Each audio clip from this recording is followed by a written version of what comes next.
This episode starts with a remarkable photograph. The snapshot is in black and white.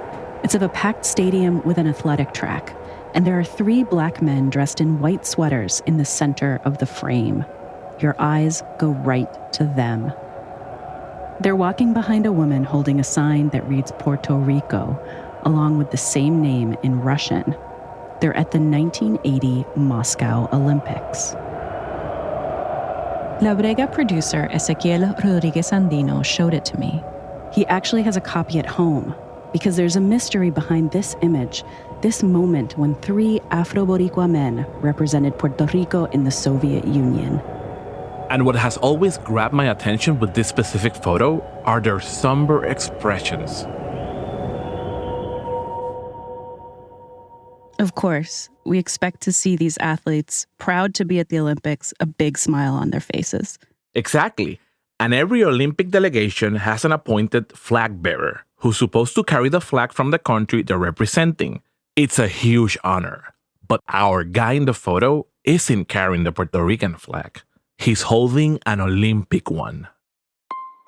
Yo, lamentablemente, desfilé con mi bandera olímpica. This is the flag bearer from the photograph, Alberto Mercado. He and the other 2 athletes were boxers. Serio, serio y serio. When he looks at the photo, he also notices how serious the 3 of them are. And according to Alberto, his participation at these Olympics preserves something critical for Puerto Rico. Soberanía deportiva.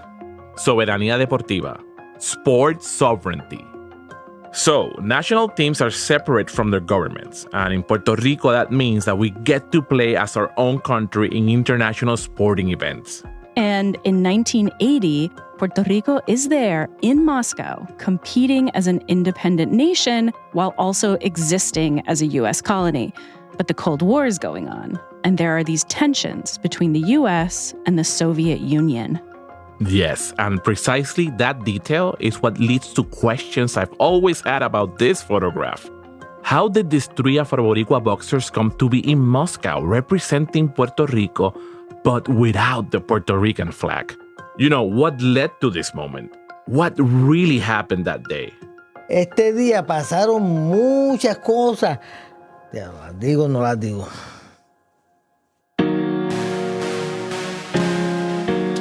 For Futuro Studios, I'm Alana Casanova Burgess. And I am Ezequiel Rodriguez Andino, and this is La Brega. In this episode, The Many Flags of Alberto Mercado.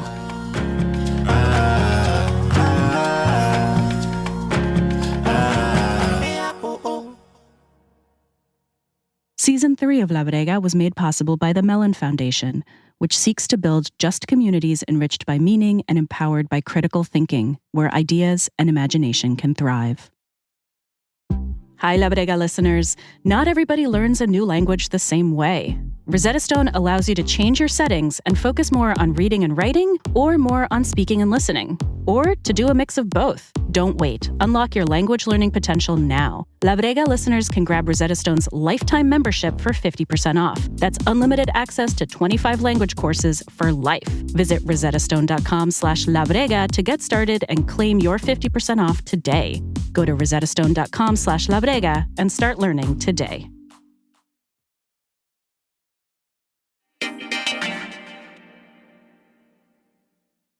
Alberto Mercado lives in a shrine.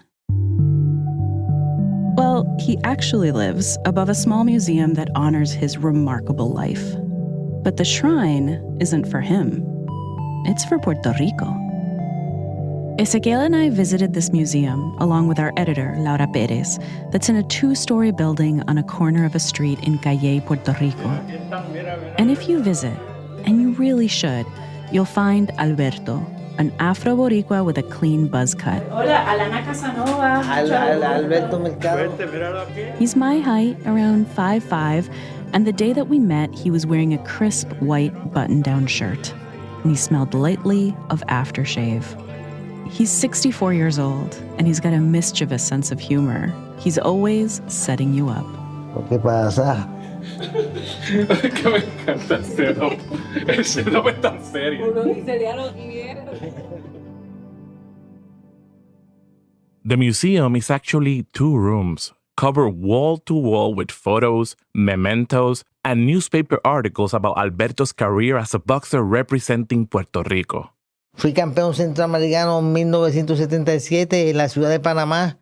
After a while, you start to wonder who collected all this. Buena pregunta. Mi mamá.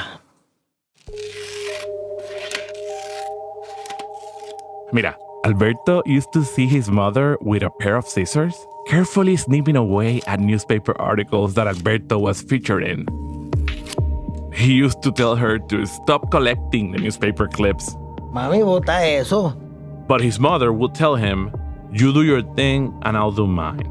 And when she passed away, he started to add to her collection in her honor. Empecé a guardar. Y mire.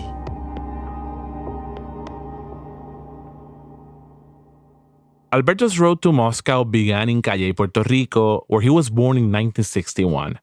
His dad was a street vendor, and his mother left a job in a textile factory to take care of 9 kids.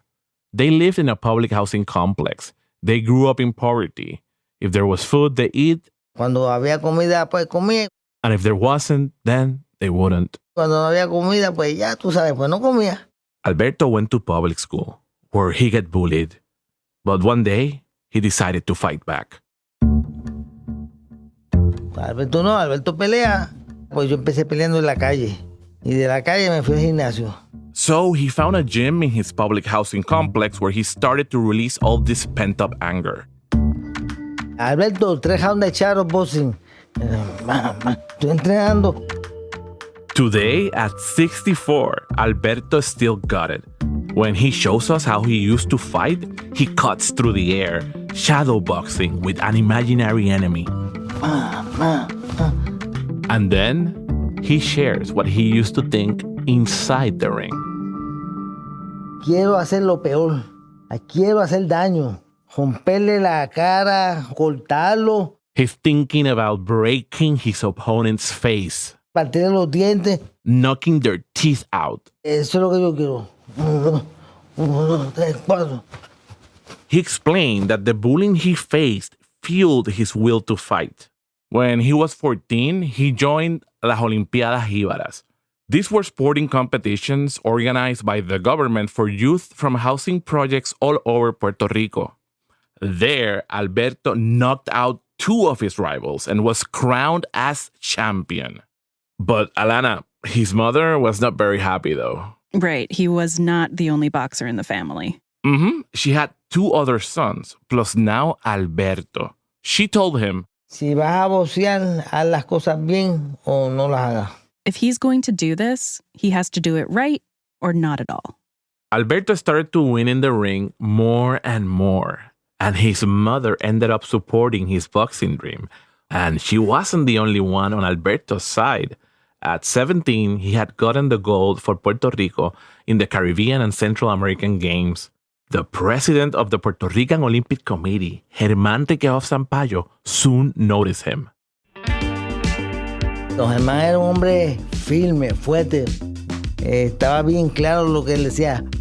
Alberto remembers Don Germán as a man with an iron resolve. So much resolve that he secluded Alberto and other boxers to train in solitude on the island of Vieques ahead of the Pan American Games, the most important sports event in the Americas. Puerto Rico was actually hosting it. Porque allí Alberto Mercado no conoce a nadie. Y nadie me conoce. With Don Germán's help, Alberto became focused, disciplined, hungry. A major newspaper predicted that he was Puerto Rico's best bet for the gold. La única medalla que va a ganar Puerto Rico de oro va a ser la de Alberto Mercado. And they were right. Alberto did it. He won one of Puerto Rico's 2 gold medals at the Games. It was big news. Those 2 gold medals are the first ever won by Puerto Rico in Pan American Games history. By the way, all of this matters so much that the Puerto Rican beer medalla is named as a tribute to all the Boricua medalists in the games that year. Alberto had won gold at home, so the next step was to try to get Olympic gold in Moscow. Pues yo tenía una real oportunidad de hacerlo. Estaba en el top, como decimos nosotros, ¿verdad? But there was a huge obstacle he didn't see coming.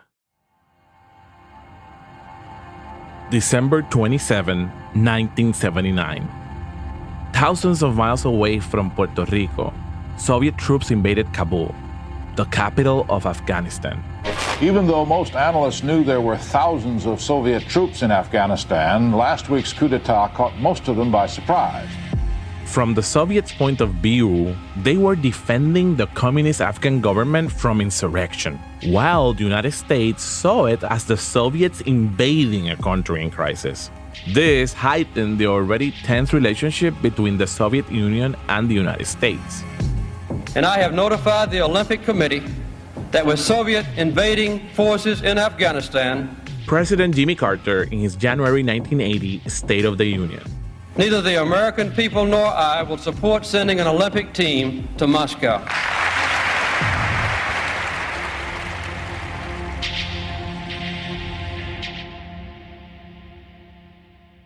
So what did this mean for Alberto then? Because in the Olympics, as we've been talking about, Puerto Rico has sports sovereignty and competes as an independent state. But these Puerto Rican athletes are also U.S. citizens, and the U.S. is leading this boycott. Well, Alana, that was the crux, and nothing was clear. Because Puerto Rican athletes have U.S. citizenship, it would follow that they be subject to any ban on their participation. But at the same time, the Olympic committees are independent from their country's governments, hence the idea of sports sovereignty. And then there's the added wrench. The Puerto Rican government was openly in favor of the USA boycott. Carlos Romero Barceló, one of the most pro-statehood governors in Puerto Rico's history, waged a very public campaign insisting that Puerto Ricans had to join the US in their efforts against the Soviet Union. So how did that go? As you and I know, Puerto Ricans love seeing their athletes win competitions. We had a fever. The Pan American Games had just finished. We did very good. And that itch for the gold was alive and well. And not only that, a lot of Puerto Ricans didn't necessarily care about the conflict in faraway Afghanistan. Afganistán, la gente no sabe dónde era. This is Antonio Fasal Zamora. He was a rookie representative in the Puerto Rican legislature in 1979.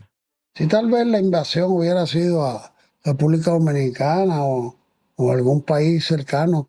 If the invasion had been closer, like the Dominican Republic, maybe Puerto Ricans would have reacted differently. But even if the people of Puerto Rico weren't too invested in the conflict in Afghanistan, the government of Puerto Rico wanted to signal support for the U.S.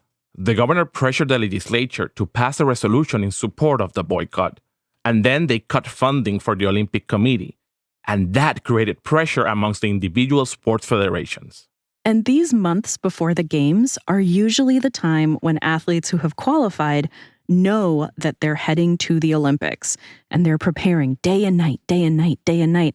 But at that moment, in Puerto Rico, nobody knew if we were going to have representation in Moscow, which is worrying.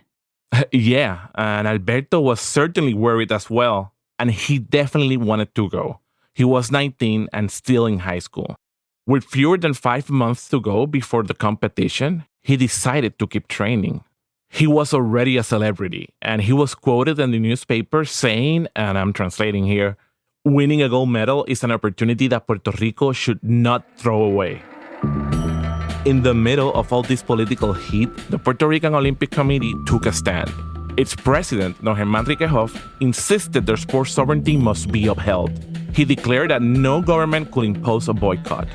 Instead, each sports federation will vote on whether they would send their athletes.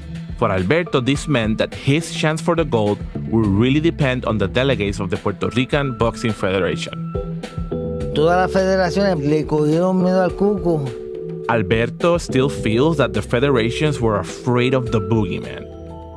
And the boogeyman was, of course, the Carlos Romero Barceló government, pressuring them and showing they meant business by cutting funding. And so from April to May 1980, decisions started pouring in. Swimming Federation? No. Shooting Federation? Nope. Sailing Federation? No again. Then, with only 47 days before Moscow, there was only one federation left to announce their decision. Let me guess. It was boxing. It was boxing. Of course it was boxing. Por votación de 9-5, no asistir a las Olimpiadas.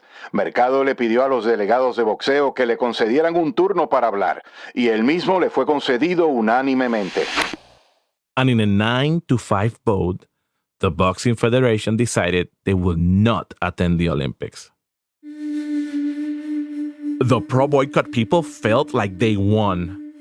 A columnist wrote this the day after the vote. Our Boxing Federation proudly exercised their sports autonomy, standing up and facing the sun. They decided for the interest of Puerto Rico over an Olympic obsession and the individual interest of one sole athlete. El Mundo newspaper, June 5th, 1980. One sole athlete. They're talking about Alberto. They're singling him out? They're singling him out, yes. And Alberto still wasn't ready to give up. He was at his peak. Tearfully, he declared to the press that his federation had betrayed him. He was trying to do something positive, he thought, by representing Puerto Rico. And the powers that be were stopping him. No me querían dejar a mí hacer lo que yo quería hacer, y era positivo. Alberto's weight class is known as the flyweight class. And during those days, after the decision, Alberto behaved just like a pesky fly, buzzing around the pro-boycott celebration cake. And Alberto was not the only Boricua that kept fighting. Don Germán was also battling from his seat on the Olympic Committee. He approached Alberto. He wanted to know if he really wanted to go. Yo le dije que con mucho gusto, que yo voy a representar a todos los puertorriqueños. And he very much did. What was Don Germán cooking up then? What did he have in mind? First, that Puerto Rico would send a symbolic delegation that would defend our sports sovereignty by just showing up to compete. And secondly, that Puerto Rico would protest the Soviet invasion of Afghanistan by flying the Olympic flag instead of the Puerto Rican flag. Some other countries were also going to do this, like Ireland, Australia, and Denmark. And so, on a Sunday in June 1980, with only 41 days left for the Olympics, the Boxing Federation met again and decided to accept Don Germán's proposal. Alberto was designated as flag bearer. Two other boxers who had qualified would also go. They were José Molina and Luis Pizarro.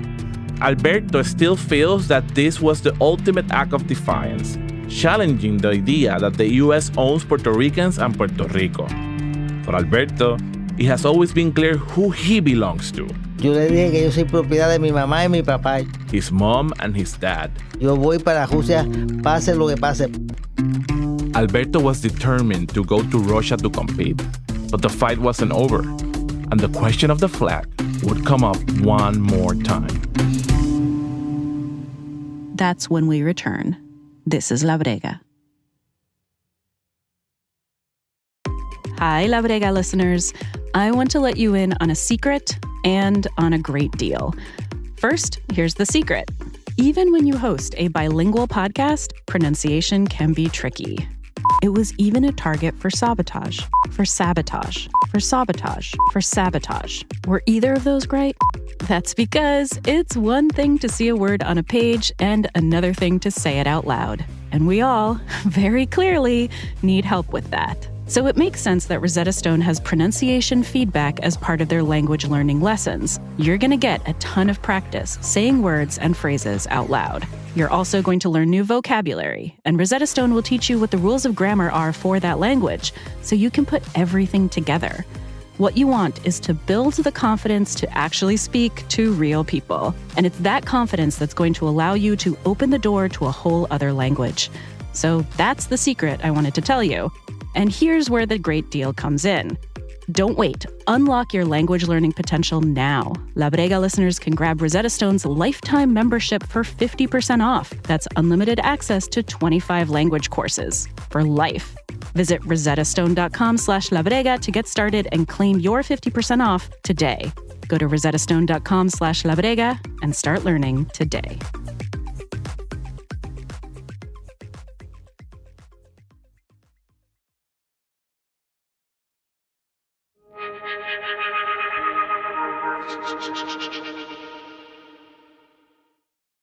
Despite the Puerto Rican government's efforts to support a total boycott of the Moscow Olympics, the Boxing Federation had voted to send a symbolic delegation to represent Puerto Rico. And this was surprising to the administration of Governor Romero Barceló.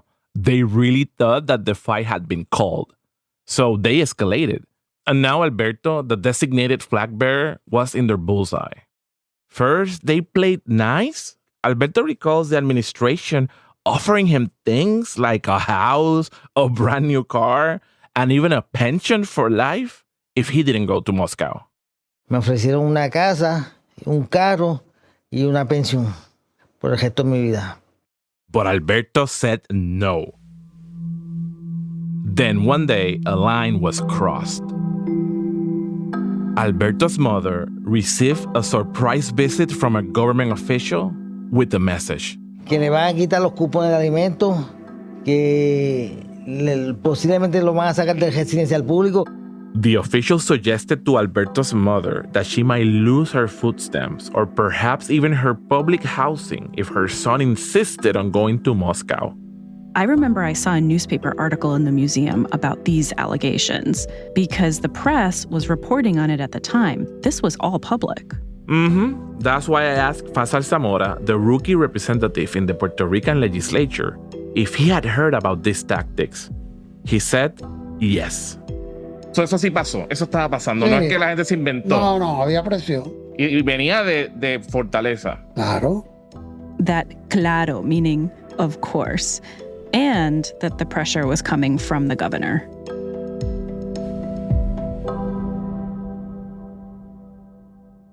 Then someone else joined the debate around Alberto's Olympic participation.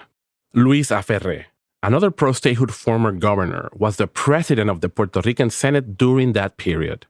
He published an open letter addressed to Alberto in a newspaper owned by his family.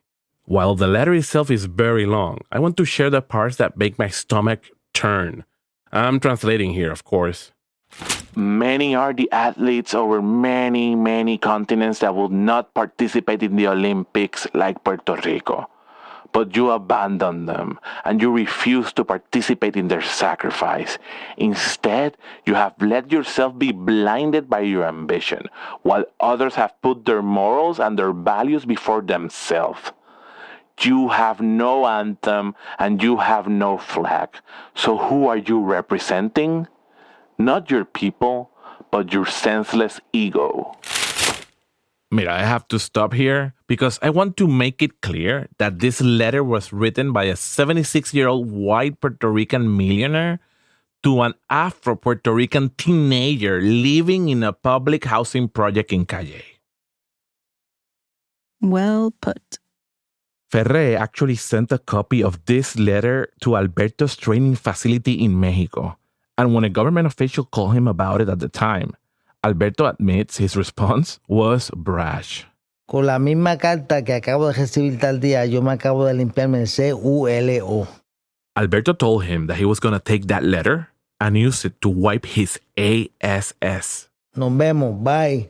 And then he hung up. I remember that you told Alberto Yo te digo cuando leo la carta, como este tipo te está como tratando de regañar. you felt that the worst part of the letter was the condescending tone and the implication that Alberto did not care about the Afghans. And what he told you surprised me. Que a mí no me importa lo que están sufriendo en Afganistán. Pues mira, no sé si lo digo o no lo digo. No me importa. He said, that part of the letter is true. He didn't care about Afghanistan. At that moment, he was just thinking about himself and Puerto Rico. Yo pienso en mí, En ese momento yo pensé en mí, porque yo soy lo único que me ha permitido ser puertorriqueño. Yo amo a mi patria, amo a mi gente. A 19-year-old Puerto Rican kid who worked his ass off all his life to get to this point. A kid who loved his country and wanted to make his family proud. Thinking about himself in that particular moment. Is that really a bad thing? Did anyone else support Alberto during all of this? Were there Puerto Ricans in his corner? Yes, there was a public conversation about it, and Lucy Molinari was one of the people who defended Alberto. At the time, Lucy was leading a university athletic program. To her, it just felt like the government was extorting these young athletes. Una palabra fea, extorsionar. ¿Ah? So she wrote her own letter about Alberto and sent it to El Mundo newspaper. No se encuentra en los anales de la historia deportiva de nuestro país una situación. Lucy wrote that she had never witnessed in Puerto Rico's sports history a situation where one athlete had to face so much political pressure not to represent his country. Cuando yo escribo eso, yo estaba indignada. She wanted to point to Alberto's courage in persisting. Que también quería darle el valor a Mercado, Alberto. Unknown to Lucy, while she was penning that letter, Alberto's resolve was about to be challenged while he was training in Mexico. Hicieron que mis padres me llamaran a México, donde yo estaba entrenando. A surprise call from his mother, who had actually once voted for Romero Barceló. His government tried to persuade Alberto's mom and told her she'd be a national hero if she could convince her son to come back to Puerto Rico instead of going to the Olympics. They also said they could not guarantee Alberto's safe return home if he did go to Moscow. Y que posiblemente a lo mejor yo no regrese de Rusia, pues a lo mejor me van a dejar por allá, me van a secuestrar. In the middle of the Cold War, the Puerto Rican government was fear-mongering, manipulating Alberto's parents for their own benefit. It still gets to Alberto. Almost 50 years later, when he's telling us this story, you can really feel his anger. Alberto told his mother not to be afraid. Que no coja miedo. Y yo lo que necesito es que tú me des mucha fuerza a mí, porque con tus palabras me vas a dar fuerza y ánimo. He needed her strength and support now more than ever because he was going to Moscow to finish what he started. Mami, yo voy para Puerto Rico después de los Juegos Olímpicos. Mañana salgo para Rusia. No vas a poder llamarme. Lo siento, mami.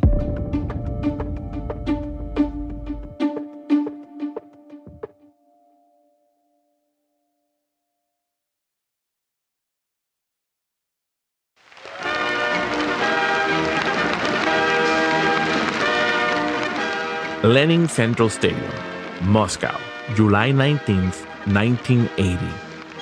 Alberto Mercado is getting ready alongside the other two boxers. One by one, the delegations are marching through the stadium. It's about to be Puerto Rico's turn. Alberto will lead them, carrying the flag. The historic photo is about to be taken. Este día pasaron muchas cosas. Ya las digo, no las digo. Remember, the agreement for even being in Moscow was that the Puerto Ricans would carry the Olympic flag instead of their own as part of a symbolic protest against the Soviet Union. But someone from the organizing committee had actually brought a Puerto Rican flag and handed it to Alberto, the flag bearer in the group. Toma, vas a desfilar con esta bandera. And Don Germán, who had done so much to bring them to this point and brokered this compromise, stopped him. Y Don Germán, a 25 pies de distancia, me hace: Alberto, no, yo te lo dije, esa no, coge la olímpica. Take the Olympic one, he said. Leave the Puerto Rican one. But Alberto begged and pleaded with him. Pues Don Germán, tanto nadar para morir en la orilla. But please, Don Germán, he said. So much swimming just to drown at the shore? Déjeme llevar la bandera de Puerto Rico. Let me carry the Puerto Rican one. Don Germán pleaded right back. No, Alberto, por favor, no, no. And Alberto listened, and he took the Olympic flag instead.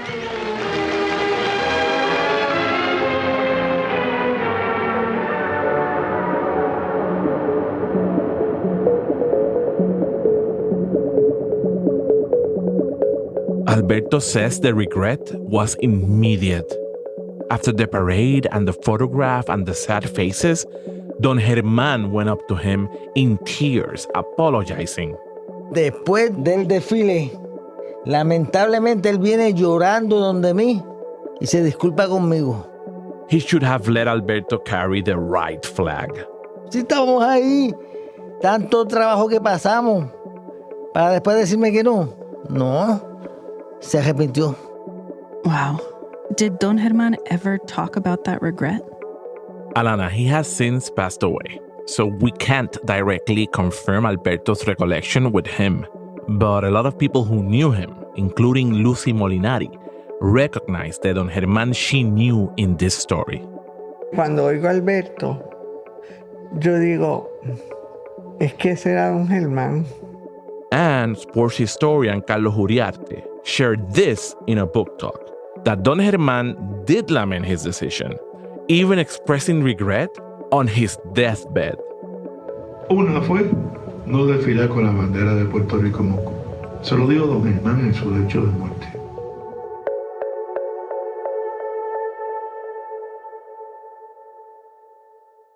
And after all that, how did Alberto do in Moscow? Well, after the parade, Alberto got ready and eventually got into the ring with only one thing in mind: getting that first gold medal for Puerto Rico. Alberto faced Mexican boxer Gilberto Roman, who came to box just as hungry as Alberto did. Chocamos cabeza y el que salió partido fui yo. In the first round of their fight, they butted heads and Alberto was injured. Para la pelea. El referee para la pelea. There was a deep cut on his head and nobody could stop his bleeding. So Alberto was disqualified, and that was it. Tuve la mala suerte por toda la brujería imperialista que iba de aquí para allá. Today, he chalks it up to bad luck from all the imperialist witchcraft.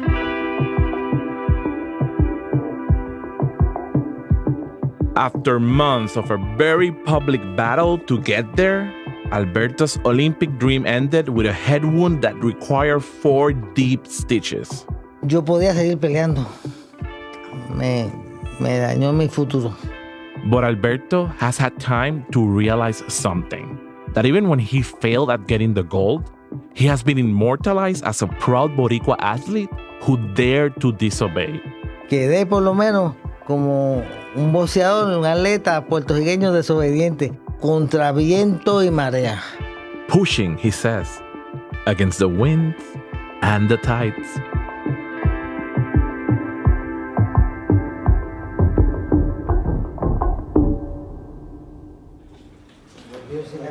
As we were winding down the conversation, Alberto started to turn off the museum lights. But he asked us to follow him behind a door that read staff only. We went up a flight of stairs and got to his apartment. And inside was a sea of Puerto Rican flags. Really, truly everywhere. Nos ponemos a contar 1, 2, 3, 4, 5, 6, 7. On the wall, as coasters, as curtains, flags stacked on top of flags, way, way more than 40 of them. Sería como que 40 y algo, quizás más. Más, perdona. It's as though he's been collecting all the Puerto Rican flags he didn't get to fly in Moscow. Where does this allegiance come from? What did Puerto Rico give to Alberto that compelled him to sacrifice so much? Puerto Rico me dio a mí unos padres buenos y me dio la oportunidad de yo representarlos a ellos. He said Puerto Rico had given him good parents and the opportunity to represent them. There's a framed picture on the walls of the museum downstairs. It was the back cover of El Nuevo Día newspaper from July 31st, 6 days after Alberto was bloodied and disqualified in Moscow's Olympic ring. The picture was taken by photojournalist Luis Ramos, and its caption reads, "Back home." Esa es tu mamá. Ella es mi mamá. In this photo, Alberto is standing alongside his mother, Doña Benicia, in their small kitchen. Haciéndome café en un colador She's serving him some freshly brewed coffee out of a fabric filter. The picture is just beautiful. It tells a story of why Alberto fought so hard and for so long. Because Puerto Rico gave him his mother, his greatest supporter, a woman with a timid but comforting smile. She can't hide the happiness she feels that her son is back by her side. And in this photo, Alberto is smiling too. It's the smile that he was missing at the Olympics. The smile of knowing that you have a mother who saves every single one of your press clippings because she loves you. Doña Benicia brought Alberto to the world, but she also made this museum. Help him share his story of courage and pride of being Puerto Rican. That's why this museum is an altar to Puerto Rico and a dedication to his mother, where the picture is right there at the entrance. La tengo ahí linda, la tengo en mi corazón y en mi mente siempre. There's that cliche that a picture is worth more than 1,000 words. It never truly connected with me, but I learned from Alberto that it can be true. And there's that other saying, so much swimming just to drown at the shore. I also learned if you brave those waters with ferocious conviction, your actions will survive death. Especially when those actions protect things that appear ephemeral but are actually important, like the sports sovereignty of a country that at the time of this recording still has no actual sovereignty. And we know that to win over the hearts and the minds of their people, a real champion does not have to win all of their battles.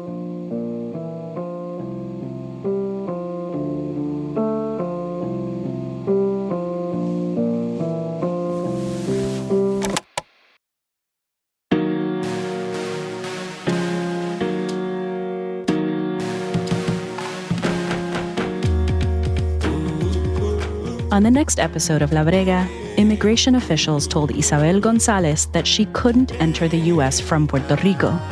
She said, "I'll see you in court." It was 1902. This episode was reported and written by Ezequiel Rodriguez Andino. It was edited by Maria Garcia and Laura Perez, with additional support from Marlon Bishop. Our senior producer is Nicole Rothwell. And we have a bonus episode related to this story, in which Ezequiel digs into what was happening in Puerto Rican politics just before the 1980 Olympics, and how another fight broke out over the Puerto Rican flag. It's available to listeners who sign up for Futuro Plus. Go to futuromediagroup.org/join plus to hear it. Original art for this episode is by Pedro Lugo Vázquez. Special thanks this week to Vilma E. Bujosa Rosario, Carlos Quiles, Josefina López, Ángel Gabriel Flores Rodríguez, Elga Castro, and Mariela Fullana. Thank you also to Mario Roche for the voiceover work and Jose Ibáñez from Monopolio Records for the hospitality. The La Brega team includes Nicole Rothwell, Ezequiel Rodriguez Andino, Laura Perez, Liliana Ruiz, Roxana Aguirre, Maria Garcia, and Marlon Bishop. Our production managers are Jessica Ellis and Victoria Estrada, with support from Francis Poon.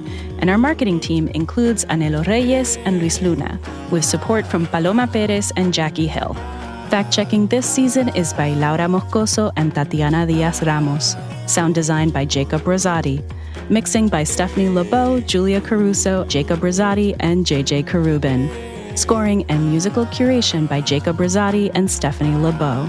Our theme song is by Ife. Original music is by Balloon. Our executive producers are Marlon Bishop and Maria Garcia and me, Alana Casanova Burgess. Legal review by ProJorn and clearance counsel by Fisher Legal Arts, Jonathan Fisher. Futuro Media was founded by Maria Hinojosa. La Brega is a production of Futuro Studios. This season of La Brega was made possible by the Mellon Foundation. Check out our website, labregapodcast.org, for transcripts and more information about this episode. And if you want access to the entire season right now, ad-free, sign up to support us as a Futuro Plus member at futuromediagroup.org/join plus. Talk to you soon. Bye.